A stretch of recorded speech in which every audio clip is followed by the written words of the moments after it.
For much of the world, Caroline Kennedy has always represented continuity. She is the last surviving child of President John F. Kennedy and Jacqueline Kennedy Onassis, a living connection to one of the most famous families in modern history. But behind the public image lies a story shaped by repeated personal loss. Over more than 6 decades, Caroline Kennedy has experienced tragedies that few families could imagine enduring. She lost her father to assassination when she was only 5 years old. She later lost an uncle who became a second father figure. She buried her mother. She lost her brother in a devastating plane crash. And most recently, she faced the unimaginable loss of her own daughter. Each event became part of a larger story, one not simply about grief, but about resilience, duty, and survival under extraordinary circumstances. Today, at the age of 68, Caroline Kennedy remains one of the most respected members of the Kennedy family. Yet her life raises a profound question: how does someone continue moving forward after experiencing so much heartbreak? To understand that answer, it is necessary to go back to the beginning, before the tragedies, before the headlines, and before the Kennedy name became forever linked with loss. Caroline Kennedy was born on November 27, 1957, into a family that would soon become part of American history. Her father, John F. Kennedy, was a rising political star, while her mother, Jacqueline Kennedy, became known for her intelligence, elegance, and dedication to culture and public service. When John F. Kennedy won the presidency in 1960, Caroline entered a world unlike that of any ordinary child. At just 3 years old, she became one of the youngest residents ever to live in the White House. Americans were fascinated by the Kennedy family. Newspapers regularly published photographs of Caroline playing with her ponies, exploring the White House grounds, and spending time with her younger brother, John Jr. To many citizens, these images symbolized optimism and a new generation of leadership. Yet beneath the public fascination, Caroline's parents worked hard to create a normal childhood. Jacqueline Kennedy reportedly made education, privacy, and family routine priorities despite the constant attention surrounding them. That sense of security vanished on November 22, 1963. While traveling in Dallas, President Kennedy was assassinated. The event shocked the world and instantly transformed American history. For Caroline, however, the event was not simply a national tragedy, it was the loss of her father. At only 5 years old, she was too young to fully understand the political significance of what had happened. But she understood something far more personal: her father was never coming home. The assassination marked the end of her childhood innocence and the beginning of a lifetime shaped by public grief. And as painful as that loss was, another devastating chapter for the Kennedy family was still ahead. After President Kennedy's death, Jacqueline Kennedy made a deliberate effort to shield her children from public attention. She eventually moved the family to New York City, hoping to provide a more stable environment away from Washington. For a few years, it seemed possible that Caroline and her brother might rebuild a sense of normalcy. But tragedy returned in 1968. That year, Robert F. Kennedy, John Kennedy's younger brother, was assassinated while campaigning for president. For many observers, Robert Kennedy represented hope for a grieving family and a grieving nation.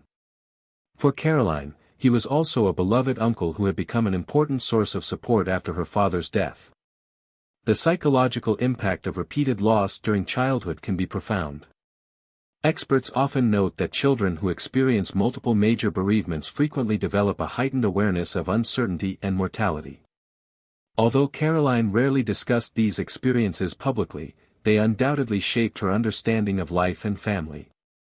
As she entered adulthood, she focused on education rather than celebrity. She attended Harvard University and later earned a law degree from Columbia University. Unlike many members of famous families, Caroline generally avoided constant media attention. She appeared determined to create an identity based on accomplishment rather than legacy. Yet the shadow of the Kennedy name remained impossible to escape. Every achievement was measured against history. Every public appearance reminded Americans of what her family had endured. Still, Caroline continued building a future. But the losses that defined her childhood were not finished influencing her life. Soon, she would face the deaths of two of the people she loved most. For decades, Jacqueline Kennedy Onassis remained the emotional center of Caroline's life. Following the assassination of President Kennedy, Jacqueline dedicated herself to protecting her children while also rebuilding her own life. Her strength during those difficult years became one of the defining stories of modern American history. For Caroline, Jacqueline was far more than a public figure. She was a source of guidance, stability, and emotional security. Then, in 1994, Jacqueline died following a battle with cancer. The loss was devastating.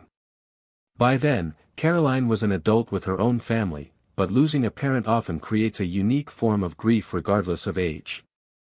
The person who has been present throughout every stage of life suddenly disappears.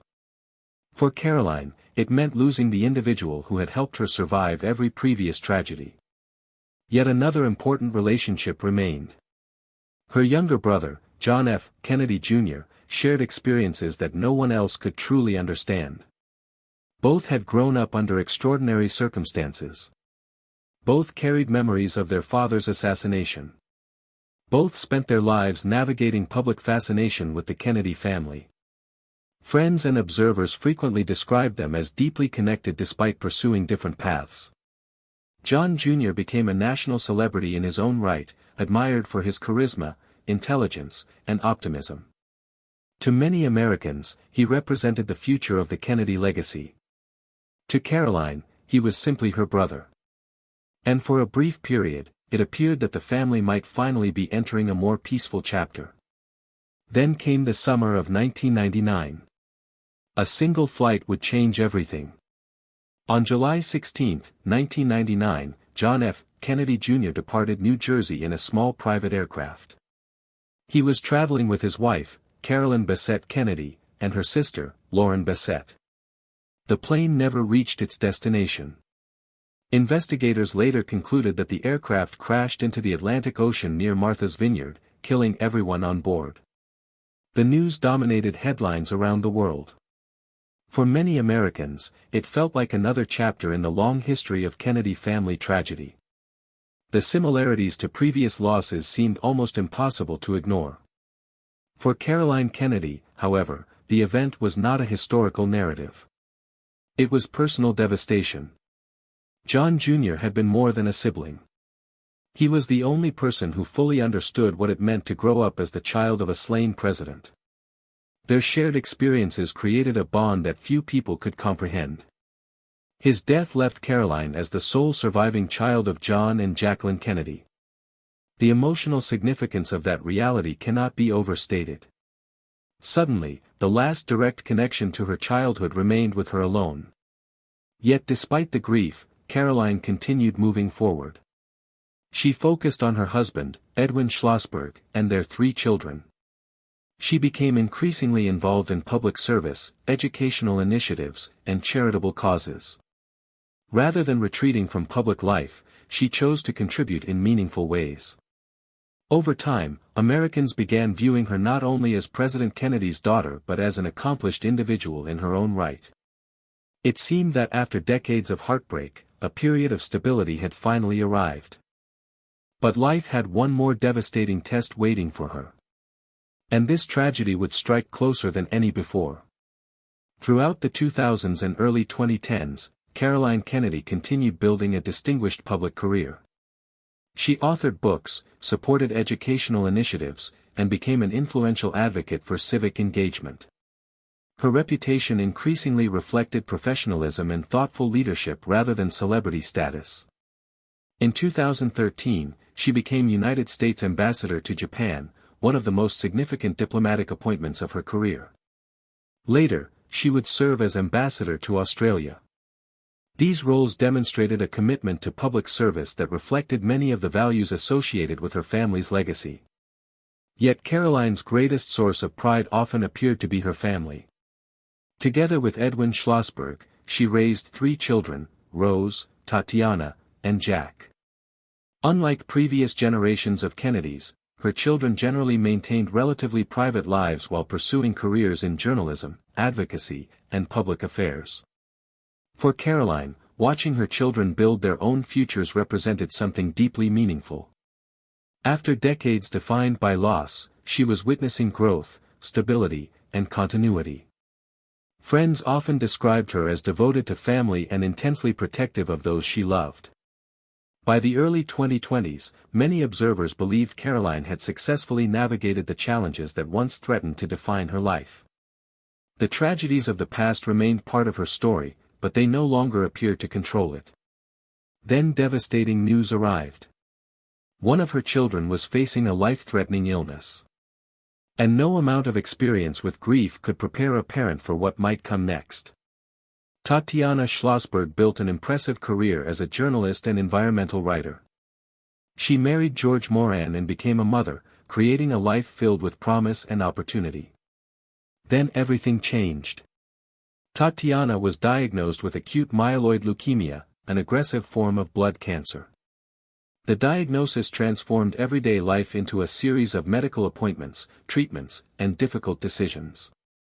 Cancer affects not only patients but entire families.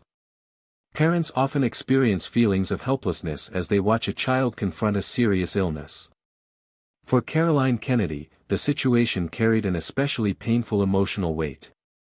She had spent much of her life surviving losses that arrived unexpectedly through violence, accidents, and illness. Now she faced a different kind of uncertainty. This was not a sudden tragedy.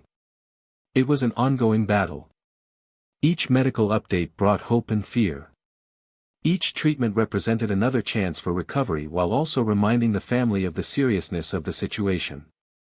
Publicly, the family maintained its long-standing preference for privacy. Privately, however, they were confronting one of the most difficult challenges imaginable.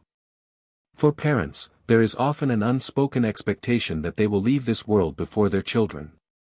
When that natural order is threatened, the emotional consequences can be overwhelming. As months passed, hope remained. Family members, friends, and supporters continued believing recovery was possible. But the outcome would ultimately become one of the most heartbreaking losses Caroline Kennedy had ever experienced. And it would add another tragic chapter to a life already marked by extraordinary grief. In December 2025, Tatiana Schlossberg died following her battle with acute myeloid leukemia. She was only 35 years old. The loss devastated her family and deeply affected those who knew her work in advocacy. For Caroline Kennedy, it represented a type of grief unlike any she had experienced before. She had endured the deaths of parents, relatives, and siblings. But many experts note that the loss of a child is often considered one of the most profound forms of human suffering. It challenges assumptions about life, family, and the future. Months later, Caroline publicly reflected on her daughter during the John F. Kennedy Profile in Courage Award ceremony. Observers described a deeply emotional moment as she honored Tatiana's life and achievements. Rather than focusing solely on loss, Caroline spoke about values, character, and the impact her daughter had on others. That response revealed something important about her journey. Throughout 6 decades of tragedy, Caroline Kennedy has repeatedly faced circumstances capable of breaking a person. Yet she continued serving, working, raising a family, and contributing to public life. Her story is not simply one of grief. It is a story of endurance. At 68 years old, Caroline Kennedy remains the final surviving child of President John F. Kennedy and Jacqueline Kennedy Onassis. She carries memories, responsibilities, and losses that span generations. And perhaps that is why her story continues to resonate. Not because tragedy followed her family, but because she continued moving forward despite it. The question that remains is one every viewer may answer differently. When loss becomes part of a person's life story, what ultimately defines them, the tragedies they endure, or the resilience they show afterward?